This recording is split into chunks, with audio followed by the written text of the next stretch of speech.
Nabi memberikan 3 amalan utama.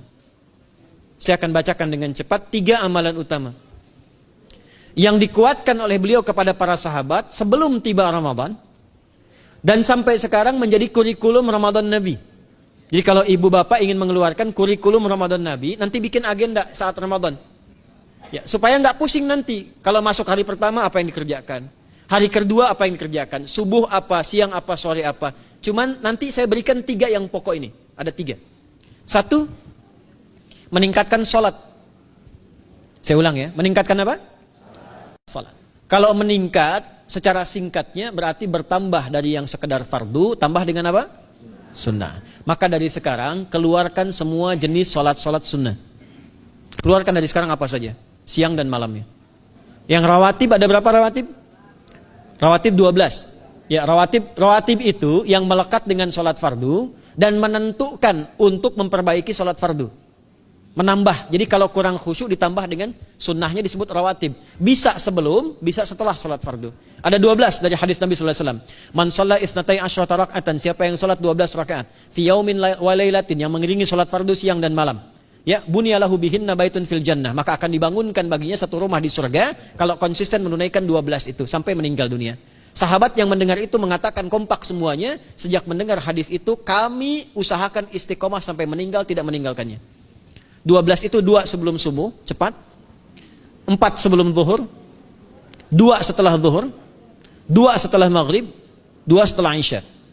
2 rakaat sebelum subuh, 4 rakaat sebelum zuhur. Kalau nggak bisa 4 rakaat, karena terbatas waktunya, boleh 2 rakaat, khusus untuk sebelum zuhur. Kalau nggak bisa 4, boleh berapa? 2. Dalilnya hadis Ibnu Umar radhiyallahu taala anhuma. Kata beliau, hafidtu asyra rakaatin, saya hafal 10 rakaat dari Nabi sallallahu alaihi wasallam salat sunnah. Maka menyebutkan sebelum zuhur 2 rakaat. Baik, jadi 12 ya. 2 sebelum subuh, 4 sebelum zuhur, 2 setelah zuhur, 2 setelah maghrib, 2 setelah isya. Ini yang disebut dengan rawatib. Jamak dari kata ratib. Di luar ini mutlak. Mutlak ini ada yang berdampingan dengan salat fardu, ada yang terpisah. Contoh yang berdampingan, 4 rakaat sebelum asar.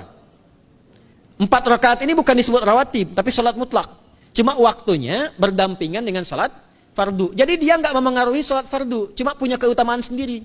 Apa keutamaannya? Hadis Ibnu Umar radhiyallahu taala anhuma, ketika beliau menyampaikan qala Nabi sallallahu alaihi wasallam rahimallahu ra'an shalla qabla al-'ashri arba'an. Allah akan menambahkan rahmat pada orang yang terbiasa salat 4 rakaat sunnah sebelum salat asar. Jelas ya? Baik. Kemudian apalagi setelah itu? Salat di antara 2 adzan dan 2 adzan ini, adzan dan iqamah. Ya, di antara adzan dan iqamah. Tahiyatul masjid. Apalagi misalnya salat duha. Duha dibagi 3.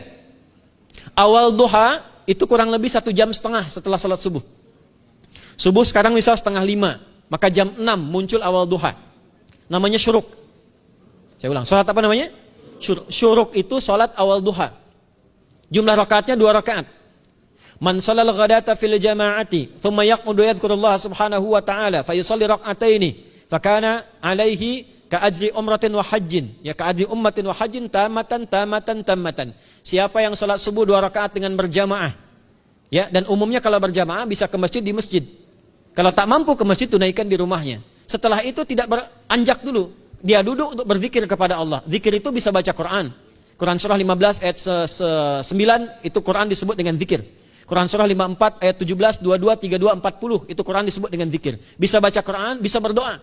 Doa disebut dengan zikir. Quran surah ke-7 ayat 205. Ya. Bisa dengan apa lagi? Bertafakur, ya, mengaji, ta'lim, itu disebut dengan zikir. Ali Imran ayat 190 191. Alladzina yadhkuruna Allaha qiyaman wa qu'udan wa 'ala junubihim wa yatafakkaruna fi khalqis samawati wal ard. Ya, disebut dengan zikir. Bisa bertasbih. Zikir pagi petang, kalimat-kalimat thayyibah, ada itu di Quran surah ke-4 ayat 103. Jadi habis salat subuh zikir dulu. Doa dulu, zikir dulu, belajar dulu, tafsir dulu. Setelah itu muncul syuruk. Perjalanannya disebut isyraq, melewati masyrik, 1 tombak bayangan, dia salat 2 rakaat, itu pahala salatnya senilai haji dan umrah. Sempurna. Bukan sudah haji, bukan. Mau kemana? Ibu mau haji dulu? Tidak. Ya, hajinya nanti bulan Dzulhijjah. Tapi senilai haji dan umrah itu 2 rakaat. Awal duha disebut apa? Syuruk. Pertengahan duha sekitar jam 9 jam 10. Jumlahnya 2 sampai 4 rakaat. Ya, 2 sampai 4 rakaat. Apa fungsinya? Satu, mengganti seluruh zikir yang ada dalam tubuh kita. Mata berzikir, telinga berzikir, lisan berzikir, bisa diganti dengan 2 rakaat duha. Itu waktunya pertengahan duha. Kurang lebih dari jam 8, 9, 10 lah, kurang lebih 3 jam itu. Ya. Yang kedua, bisa menghambat atau menghentikan, menahan satu musibah umum. Misal ada kebanjiran nih atau macet nih. Orang-orang kena macet. Bapak yang biasa sholat duha pertengahan itu tiba-tiba ditolong oleh Allah, dibebaskan. Tiba-tiba ada orang datang, Pak lewat sini di sana macet. Atau dibimbing ada kontraflow. Itu manfaatnya duha tuh.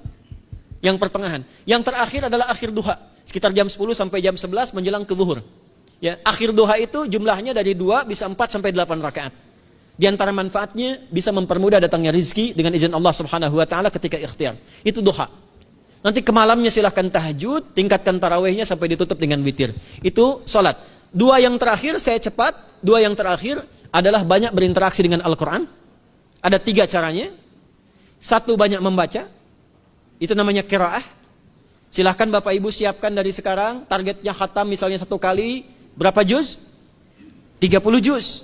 Kalau mau gampang bagi 30, berarti 1 hari berapa? 1 juz. Paling gampang lagi, supaya nggak capek ngajinya, supaya nggak capek, bagi 1 juz 5 waktu sholat. Contoh, juz pertama itu Al-Baqarah plus Al-Fatihah. Al-Fatihah saya nggak hitung lah karena sudah hafal ya. Al-Baqarah itu 141 ayat, juz pertama. Bagi 5, 28. Jadi setiap ketemu waktu sholat, bagi 2 lagi. 28 bagi 2 berapa? 14. Sebelum sholat baca 14 ayat, setelah sholat baca 14 ayat. Itu 14 ayat tuh paling-paling gak nyampe 5 menit Bu Pak. Kalau investasi 10 menit setiap waktu sholat, bagi 2 kita baca 14 ayat, itu insya Allah selesai Ramadan khatam Quran. Itu udah rumus. Ya, tidak cukup dengan amin, siapkan dari sekarang. Siapkan.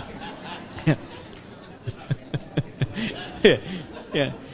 Kemudian mengkaji, kajian, tilawah. Itu tilawah itu di hadis Muslim pahalanya banyak. Ya, majtama'a qaumun fi baitin min buyutillahi. Ya, kita ngajinya Quran hadis ya, biar lebih kuat dalilnya. Majtama'a qaumun fi baitin min buyutillahi yatsluna kitaballahi wa yatadarasuna fima bainahum. Ya, siapa yang bisa tilawah Quran, ngaji, tafsir, keluarkan misalnya untuk Ramadan 10 hari saya pengen tahu Al-Fatihah. Itu ketika dilakukan punya 4 keutamaan.